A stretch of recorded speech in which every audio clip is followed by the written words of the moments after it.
खुशामदीद, एक बार फिर आपकी खिदमत में हाजिर हैं और अगले सेगमेंट पे जाने से पहले उज़ैर साहब हैं लाड़काना से। अस्सलाम वालेकुम। वालेकुम अस्सलाम। मिजाज शरीफ, कैसे हैं आप? ठीक हैं? अल्हम्दुलिल्लाह। फरमाइए, क्या कहना चाहते हैं? सर पहले तो तमाम उलमा-ए-किराम को अस्सलाम वालेकुम व वालेकुम अस्सलाम। रहमतुल्लाहि व बरकातहू। सर मेरे दो क्वेश्चन हैं। जी कीजिए। पहला तो जो नमाज़ तरावी होता है, हम्म। सर इसके बारे में डिफरेंट कॉन्सेप्ट्स हैं। कोई क्या? 10 दिन पढ़ता है, कोई 15 दिन पढ़ता है, कहीं 27 रोज़ा होती है। इस अच्छा, बारे में इंफॉर्मेशन चाहिए। थोड़ा और सा सेकंड ये ऊंचा बोलें उज़ैर भाई। और आपने सवाल ये किया कि कुछ लोग नमाज तरावी 10 दिन पढ़ते हैं, कुछ 15 दिन पढ़ते हैं। इस कॉन्सेप्ट को क्लियर करें। दूसरा क्या है? सेकंड ये है कि क्या ज़कात की रकम किसी नॉन मुस्लिम को दी जा सकती है? किसको? किसी गैर मुस्लिम को दी जा सकती है? गैर मुस्लिम को दे, बिल्कुल पूछ लेते हैं। बहुत शुक्रिया, लाड़काना से आपने कॉल की। मुफ्ती शाही साहब बता दीजिए, ज़कात की रकम गैर मुस्लिम को दी जा सकती है नहीं? जी हाँ, देखें कल भी हमने गालिबन इस पे बात की थी कि अदायगी ज़कात की कुछ शराइत हैं। ठीक है। एक है गैर मुस्लिम की मदद करना, ठीक है। और एक है ज़कात की रकम किसी गैर मुस्लिम को देना। ठीक है। गैर मुस्लिम की मदद करना ये तो रियासत इस्लामिया पर लाजिम है। ठीक है। और जो उमराए मिल्लत इस्लामिया है उन पर भी लाजिम है कि वो गुरबा जो गैर मुस्लिम है उनकी मदद करे। ठीक है। और अल्हम्दुलिल्लाह इस मुश्किल की घड़ी में गैर मुस्लिमों के घरों तक भी मुसलमान ही राशन पहुंचा रहे हैं। वाह वाह वाह। लेकिन ज़कात की अदायगी तो मुसलमान में भी अगर कोई साहिब निसाब है तो उसे नहीं दी जा सकती। हाँ। तो बाज़ लोग एतराज़ करते हैं, जी ये क्या बात है? तो चूँकि ज़कात की अदायगी की कुछ शराइत हैं, उसके लिए वो एक इस्लाम का निज़ाम है, मुसलमान फ़कीर शरई को दी जाएगी। ठीक है। तो अगर ज़कात किसी गैर मुस्लिम फ़कीर को दी गई है तो वो अदा नहीं होगी। अलबत्ता गैर मुस्लिम फ़कीर की मदद इस्लाम मुसलमानों पर करना वाजिब होगी। ठीक है। ज़ुल्फ़िकार गिलानी साहब, ये बताइए, 10 दिन कोई तरावी कहता है पढ़ो, कोई कहता है 15 दिन पढ़ो। कॉन्सेप्ट क्लियर कर दीजिए, बता दीजिए कितने दिन पढ़ें। असल में ऐसे है ना कि हमारे यहाँ ये समझा जाता है कि तरावी जिस दिन कुरान पाक ख़त्म हुआ उस दिन तरावी भी ख़त्म हो जाती है। हाँ। असल में ऐसा नहीं है। हालांकि तरावी जब तक आप रोज़े रख रहे हैं उस वक्त तक आपने तरावी पढ़नी है। हाँ, जहाँ पर तरावी ख़त्म हो जाती है तो इसका मतलब ये नहीं होता कि अब कुरान पाक ख़त्म कर दिए तो तरावी ख़त्म कर दें। कहीं पर 3 रोज़ा तरावी हो रही है, कहीं पर 5 रोज़ा तरावी होती है। और इस वक्त जो सूरत हाल चल रही है, हाँ, तो इस वक्त तो मैं ये समझता हूँ कि वो मसाजिद बड़ी गनीमत है इस ज़मीन पर जहाँ तरावी हो रही है। हाँ। तो कोशिश ये करें कि आप जब तक रोज़े रख रहे हैं, जब तक रमज़ान है उस वक्त तक आप तरावी पढ़ते रहेंगे। ठीक है। जब रमज़ान जाएगा तो उस वक्त आप पर तरावी भी ख़त्म हो जाएगी। चाँद नज़र आ गया ना ईद का, तो उस रात को आपने तरावी नहीं पढ़नी, इससे पहले तक पढ़नी। ठीक है, सही है। चाँद नज़र आना ज़रूरी है, और चाँद भी वो जो मरकज़ी रूहत हिलाल कमेटी ऐलान करे, मुफ्ती मुनीबुर रहमान टीवी पे आके ऐलान करें, वो वाला चाँद। कुछ लोग साइंसी तरीके से चाँद देखने के चक्कर में, उनको साइंस, अच्छा मास्क भी बनाने वाले थे, वो पूरा कोरोना गुजर गया, मास्क नहीं बना। उन्होंने वेंटिलेटर भी बनाना था साइंस वालों ने, वो वेंटिलेटर भी नहीं बना। वो सैयारे बना रहे थे, वो सैयारे तो नहीं कि वजारतें चली गई। तो ख्याल रखना है, ठीक है। चाँद वो जो मरकज़ी रूहत हिलाल कमेटी का है, क्योंकि वो सारी शरई शराइत को सामने रखते हुए आपको बताते हैं चाँद नज़र आया है नहीं आया। चलते हैं सेगमेंट की जानिब, जिसमें रोज़ाना हमारे शेफ़ इकबाल शाह बनाते हैं, सिखाते हैं, आपके सामने पेश करते हैं एक रेसिपी। और आज है चिकन निहारी।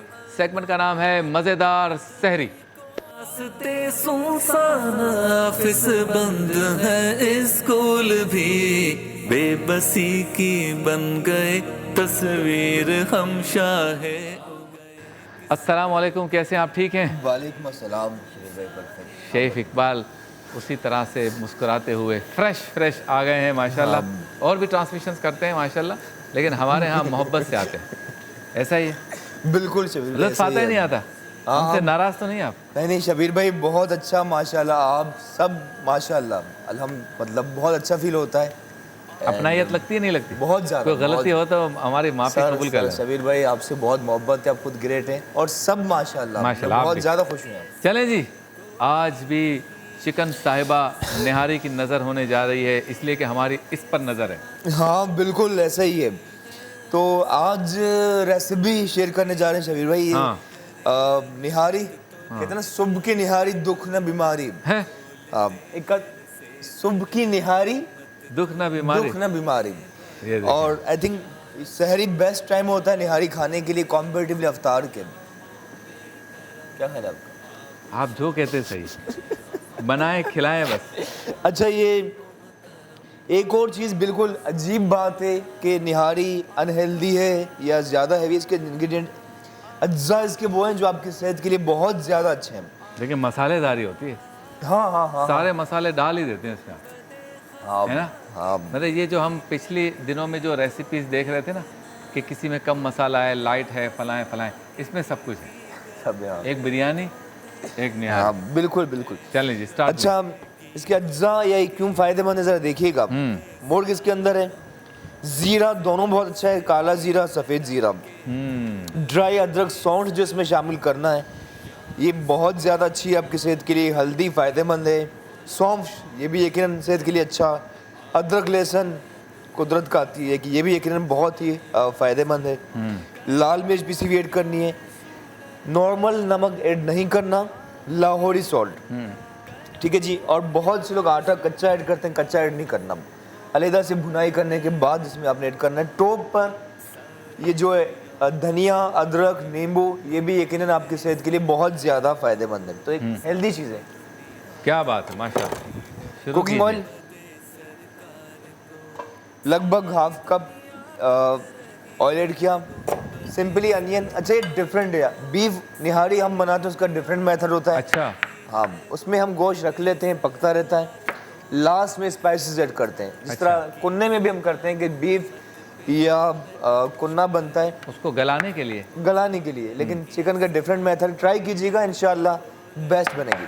वाह। सिंपली ये इस तरह कट लगाए और इसे आपने ये चॉप कर लेना। रखें, नाइफ तेज़ होना बहुत ज़रूरी है जी, हाँ, ताकि प्यार से आप प्यार से नहीं ये आजकल तो जो है ना वो रमज़ान में चूँकि लॉकडाउन है, वरना इन दिनों में हमारे दुकानदार उल्टी छुरी मार दें, उसमें दर्द भी ज़्यादा होता है, हैं? हाँ बिल्कुल। हाँ, काटने का अपना मज़ा। और ये देखिए प्याज, बल्कि हाफ और ऐड कर, 1 और ऐड करें, छोटे साइज़ की 2 और बिग साइज़ की तो आपने ये 1 शामिल करनी। ठीक हो गया। वाह वाह वाह। अच्छा मुफ्ती शाही साहब, ये बताएं, जब हम रोज़ा इफ्तार करते हैं इसमें भी तवक्कुल का जिक्र है, उसकी दुआ में भी, वो क्या है तवक्कुल? जी हाँ, देखिए जो दुआए इफ्तार है कि अल्लाहुम्मा इन्नी लका सुमतु, ए अल्लाह मैंने तेरे लिए रोज़ा रखा, वबी का आमन तू और मैं तुझ पर ईमान लाया, व अला रिस्की का अफ्तर तू और मैंने तेरे रिस्क पर इफ्तार किया।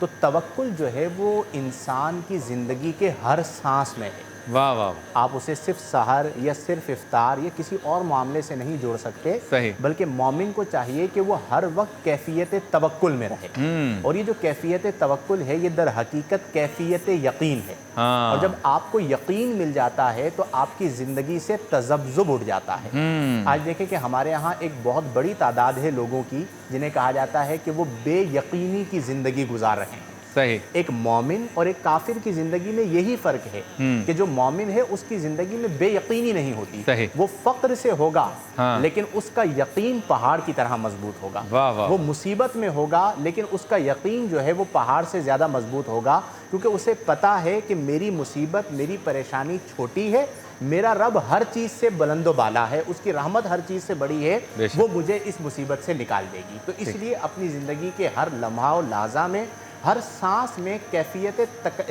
तवक्कुल से जो है वो आप सरशार रहें। और एक अहम चीज़ ये कि बार बार अपने आप को याद करवाते रहें। हाँ। मैं अक्सर अपने तलबा को ये बात कहा करता था कि हर थोड़ी देर बाद अपने आप को याद करवाएं कि मैंने खुश रहना है। हाँ। तो आपके माथे पर जो हर थोड़ी देर बाद शिकने आती हैं वो ख़त्म हो जाएंगी। क्या बात। बाज़ औक़ात ऐसा होता है कि हम भूल जाते हैं कि हमें खुश भी रहना है, तो बिला वजह परेशानियों सोच रहे होते हैं, नींद में होते हैं तो अपने हवाले से सोच सोच कर परेशान हो रहे होते हैं। तो ये 2 चीज़ें खुश रहने के लिए बेहतरीन हैं। पहली चीज़, बार बार अपने आप को याद करवाएं कि मैंने खुश रहना है। क्या बात है। और दूसरी चीज़, अल्लाह की ज़ात पे तवक्कुल करना है, तो ज़िंदगी मुतमईन हो जाएगी। क्या बात है, सुभान अल्लाह, माशाल्लाह। तवक्कुल पे गुफ्तगू हो रही है, साथ साथ आपकी टेलीफोन कॉल्स भी ले रहे हैं, आपके सवालात के जवाबात भी दे रहे हैं, और मज़ेदार सहरी में चिकन निहारी बन रही है। हज़रत साद बिन अबी वक़ास का तस्करा कुछ देर के बाद इंशाल्लाह करेंगे। और ये सारी चीज़ें सारी आमेजिश, सारे टेस्ट और सारी बातें करेंगे एक मुख्तसर से वक्फे के। अल्लाह की रज़ा बस बंदों से प्यार में है। खुशामदीद, एक बार फिर आपकी खिदमत में हाजिर हैं टीवी 1 से बराह रास्त इश्क रमज़ान ट्रांसमिशन के साथ। मज़ेदार सहरी में आज चिकन निहारी बनाएंगे हमारे शेफ़ इकबाल। आलिम टाइम में मौजू है तवक्कुल और ज़िक्र करते हैं हज़रत साद बिन अबी वक़ास रज़ी अल्लाह ताला अन्हो का। और मुख्तसर तज़किरा मुफ्ती साहिबान आप हज़रात की इजाज़त से कि हज़रत साद बिन अबी वक़ास के मुतालिक जो किताबों में लिखा है वो ये कि मुस्तजाबुद्दावात, यानी कि जिसकी हर दुआ कबूल होती हो, ये लक़ब दिया गया हज़रत साद बिन अबी वक़ास। इनकी हर दुआ कबूल होती है और आजिज़ी और इनकिसारी आपका वसफ़ ख़ास। और नेज़ आप रज़ी अल्लाह ताला अन्हु को हुकूमत और सियासत भी अता हुई। आप निगहबानी की आजमाइश से भी गुज़रे और आपके हाथ पर मुतअद्दिद शहर फ़तह किए गए या हुए और कसीर माल गनीमत भी अता फ़रमाया। फिर आप रज़ी अल्लाह ताला अन्हु ने हुकूमत तर्क करके गोशा नशीनी और तन्हाई इख्तियार कर ली और बाकी सारी उम्र इबादत और रियाजत में गुजार दी, हत्ता के हुक्मरानों के इमाम और गोशा नशीनों के लिए हुज्जत और दलील बन गए।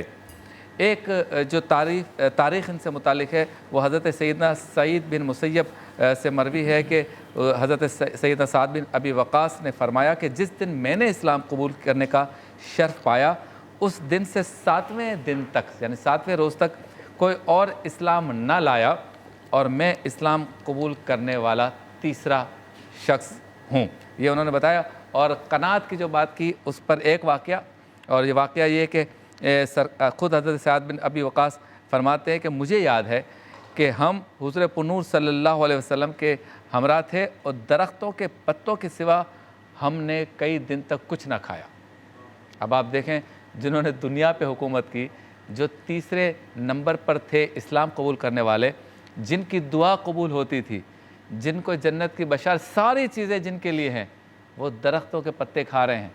और हम ये समझते हैं कि हमारे पास 4 पैसे आ जाएं तो होटलिंग भी करनी है, ग़िज़ा भी मज़े की हो, अपनी पसंद की हो, रोते हैं, मना कर देते हैं।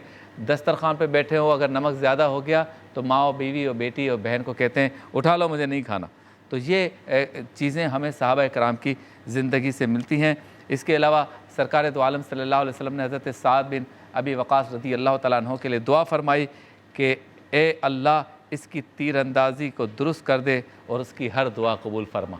अब सरकार दो आलम सल्लल्लाहु अलैहि वसल्लम ने जिसके लिए ये दुआ की हो कि अल्लाह इसकी हर दुआ कबूल हो, उनके सदक़े में भी अगर हमारी दुआ कबूल नहीं होगी तो फिर कहाँ होगी।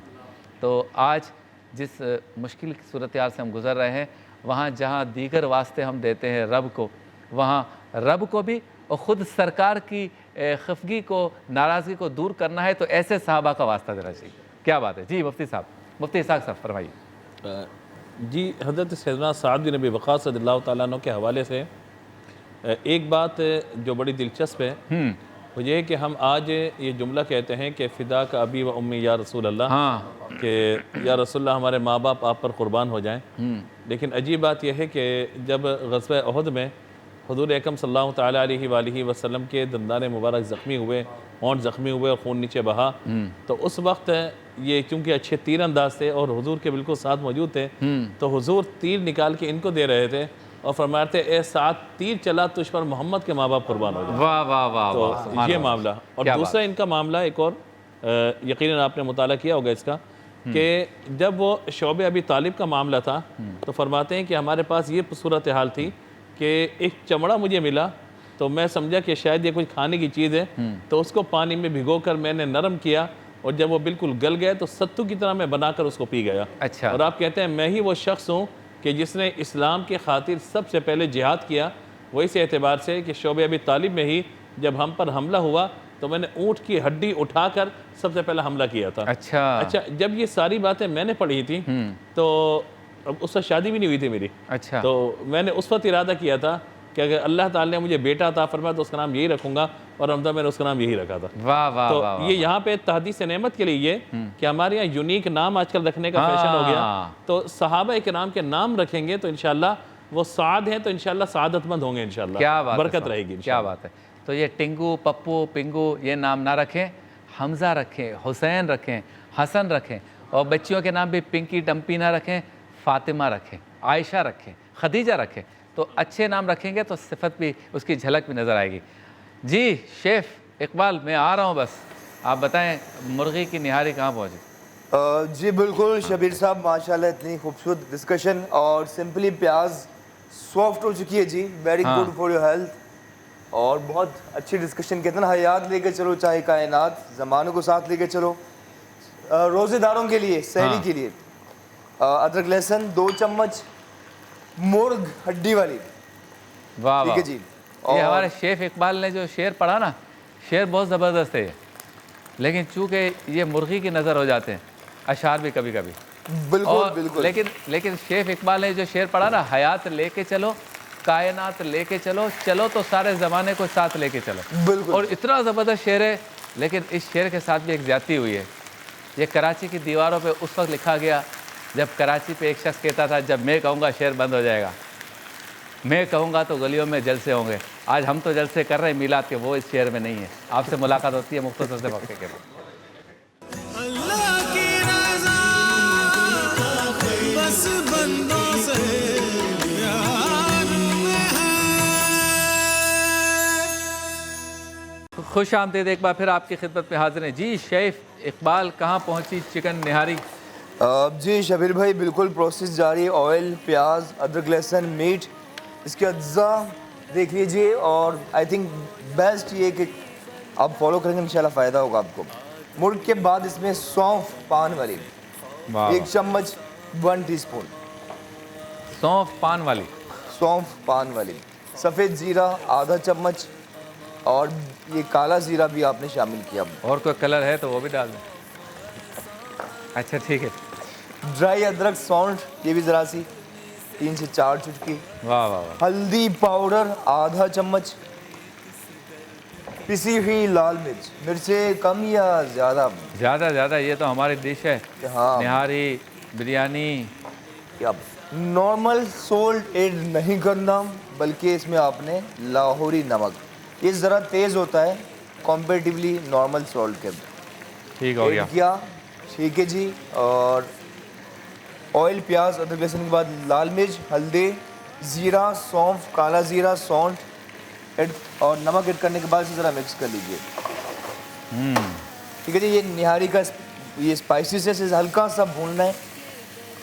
आपने ज़रा ज़्यादा भूनेंगे, इस वक्त हमारे पास टाइम नहीं है, तो यहाँ तक पहुँचने के बाद वाह वाह वाह, कलर आना तो अभी से शुरू हो गया।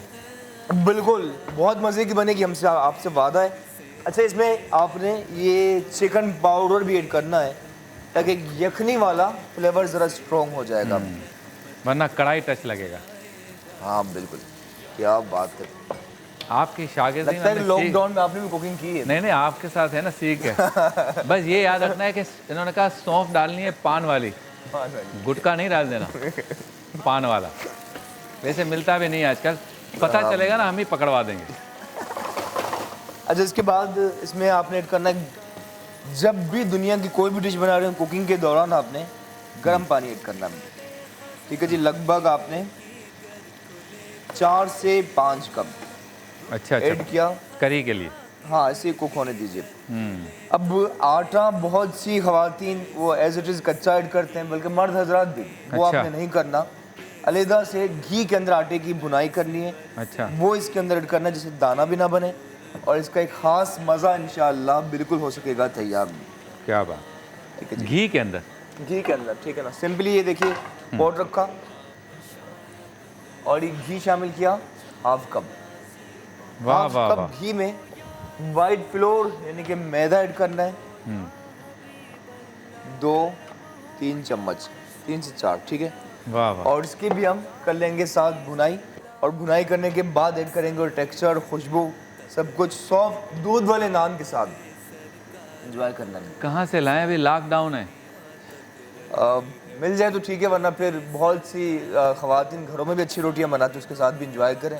तो ऊपर धनिया, अदरक, नींबू, तो मेरे ख्याल से मज़ा आ जाएगा वाह, अफ्तार वाह। बल्कि सहरी में भी इंशाल्लाह। इस तरह से इंतज़ार करें, ब्रिंग इट टू बॉइल। ठीक है, और इसको आप गर्म करेंगे अभी? हाँ शबीर भाई, इसको जरा चूल्हा जलाते हैं। और ठीक है, हम गुफ्तगू करते हैं। अब अल्लामा जुल्फ़िकार गिलानी साहब, ज़रा ये बताइए कि सहरी में क्या खाना चाहिए? बिस्मिल्लाहिर्रहमानिर्रहीम। ये तो अतिब्बा का मामला है, लेकिन अहदीस में जो नबी पाक सल्लल्लाहु अलैहि वसल्लम से साबित है, आप सल्लल्लाहु अलैहि वसल्लम नबीज़ तमर का इस्तेमाल फरमाया करते थे। नबीज़ तमर किसको कहा जाता है? वो रात के वक्त खजूरों को भिगो कर पानी में रख दिया करते थे अच्छा। और सुबह उस पानी को पी लिया करते थे। खजूरों को बिल्कुल रेज़ा रेज़ा करके पानी में डाल दिया करते थे और सुबह उसको आप अलैहिस्सलाम पी लिया करते थे। अच्छा, सहरी का वक्त पी लिया करते? सहरी के वक्त। अच्छा। और उसके बाद नबी पाक अलैहिस्सलाम की जो पसंदीदा जो ग़िज़ा है वो है कद्दू शरीफ। ठीक है। और अगर गोश्त आप अलैहिस्सलाम ने जो ज़्यादा पसंद फरमाया वो बकरी का या बकरे का गोश्त इस्तेमाल फरमाया और उसे ज़्यादा पसंद फरमाया। बाकी जो आप मुनासिब समझते हो, सहरी में ऐसी ग़िज़ा खाएं कि जिससे आपको दोपहर में मसला ना हो, बदहज़मी की शिकायत वगैरह ना हो। कोशिश करें कि लाइट चीज़ें इस्तेमाल करें। हाँ। और हमारे यहाँ एक ये बड़ा मसला है कि सहरी में पराठे का इस्तेमाल बहुत ज़्यादा होता है। हाँ, बहुत ज़्यादा। तो अब चूँकि सहरी एक ऐसी चीज़ है कि सहरी करते ही हम सो जाते हैं। तकरीबन नमाज पढ़ी और इशराक चाश तक तो बहुत कम इंतज़ार किया जाता है। हाँ। अल्लाह करे कि हम वो इंतज़ार करने वाले लोगों में शामिल हो जाएं। लेकिन आम तौर पर ये देखा गया है कि फ़जर की नमाज भी जल्दी इसी वजह से पढ़ाई जाती है कि ताकि लोग आसानी से सो जाएं, सुबह उठकर अपने कामों वगैरह पर जाना हो तो चले जाएं। ठीक है। तो कोशिश करें कि सहरी के बाद चूँकि आपने नमाज़ पढ़ के सोना होता है तो लाइट ग़िज़ा इस्तेमाल करें। और एक बात यहाँ पर और अर्ज़ कर दूँ कि सहरी में लोग पानी इतना ज़्यादा पी लेते हैं हाँ। कि जैसे वो ऊँट अपनी कोहान के अंदर बहुत सारा पानी जमा कर लेता है।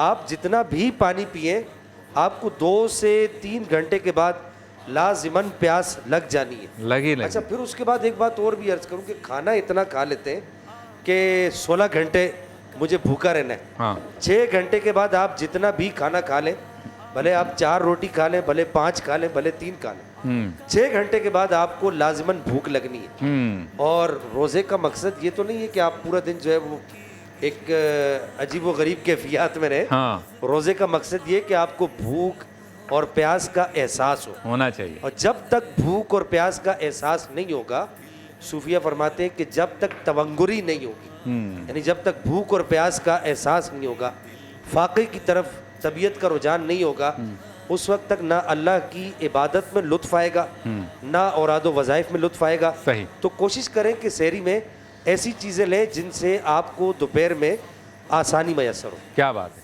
चलें जी, शेफ इकबाल, ये क्या हो रहा है?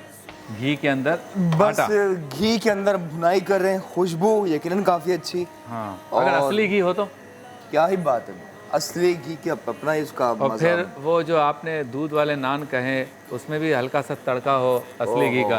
क्या बात है जी। और शहर लाहौर में लाहौरी कुलचा बहुत अच्छा होता है। और मुर्गा भी अगर देसी हो फिर तो क्या ही बात है जी शबीर भाई, और उसका अपना ही मज़ा। और बस खाते रहो, बस देसी ये वो। अच्छा, अभी जैसे जुल्फ़िकार गिलानी साहब ने जो बताया ना, मेरे जहन में एक बात आई।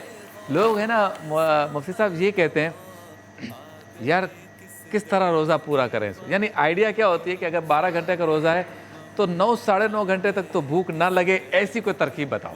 तो उसकी तरकीब बताने वाले भी सियाने हमारे हाँ तो मिल जाते हैं ना कि ये खाओ और इसके बाद ऐन असर की नमाज से 20 मिनट पहले उठो जोर पड़ने के लिए, बस फिर 2 घंटे का रोज़ा ख़त्म, ताकि आपको भूख लगे ही ना, बाकी नींद में निकल जाए। तो मुफ्ती शाहिद साहब ये बताएं कि ऐसे रोज़े का क्या फ़ायदा, जो अभी मुफ्ती जुल्फ़िकार साहब ने बताया कि एहसास तो हो ना भूख का। अब जैसे आजकल हम 4:45 या 4:35 4:40 पे रोज़ा हमारे यहाँ बंद होता है और 7 बजे खुलता है। तो अगर मैं 4:40 पे रोज़ा बंद करूं एक भरपूर मेन्यू के साथ कि 17-18 पराठे खाने, फिर मलाइयाँ भी होनी चाहिए, फिर फ्राइयाँ भी होनी चाहिए, फिर कढ़ाइयाँ भी होनी चाहिए, ये सब करने के बाद 4:32 तक खाता रहूं और इसके बाद नमाज़ पढ़ के 5 बजे जो मैं सोऊं तो 4:30 बजे शाम को उठूं कराची के हिसाब से कि अभी ज़ोहर बिल्कुल आखिरी पे है, वो मैंने पढ़ी। इसके बाद असर पढ़ी, फिर लॉकडाउन देखा बालकनी में से और फिर आसमान को देखा सूरज कब गुरूब होता है और धड़ाक से दस्तरखान पे फिर फ्राइयाँ कढ़ाइयाँ तैयार हैं। तो इस रोज़े का फ़ायदा है। देखें, जहाँ तक सहर व इफ्तार में अच्छे खाने खाने की बात है तो ये तो महमूद है शरई तौर पर। कुरान में फरमाया गया कुलू मिन तय्यिबाती मा रज़क़नाकुम, अच्छा, जो हमने तुम्हें सुथरी चीज़ें अता फरमाई हैं वो तुम खाओ। खाओ।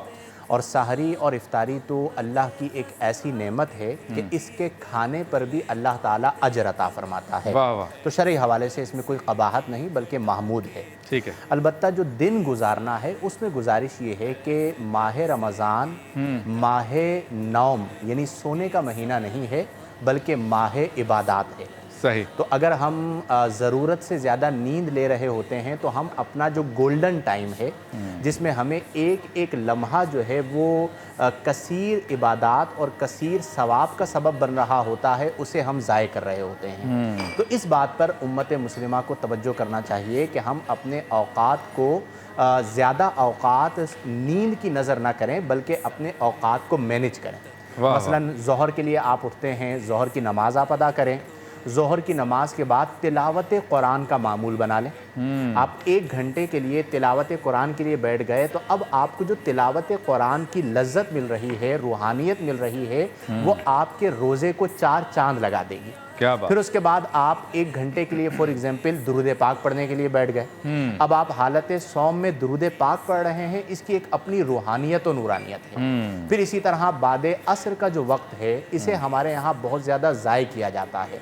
असर के बाद और मगरिब से पहले का जो वक्त है ये वक्त दुआ है कि जब अल्लाह तबारक व तआला की रहमत आपको पुकार पुकार कर अपनी जानिब बुला रही है और आप इस वक्त को मोबाइल की नज़र कर रहे हैं। अल्लाह। ये भी हमारा एक बहुत बड़ा अलमिया हो गया है कि वो महीना कि जिसका एक एक लम्हा व लहज़ा कीमती है कि नफल का सवाब आपको फ़र्ज़ के बराबर मिल रहा है और फ़र्ज़ का सवाब आपको 70 फ़र्ज़ों के बराबर मिल रहा है।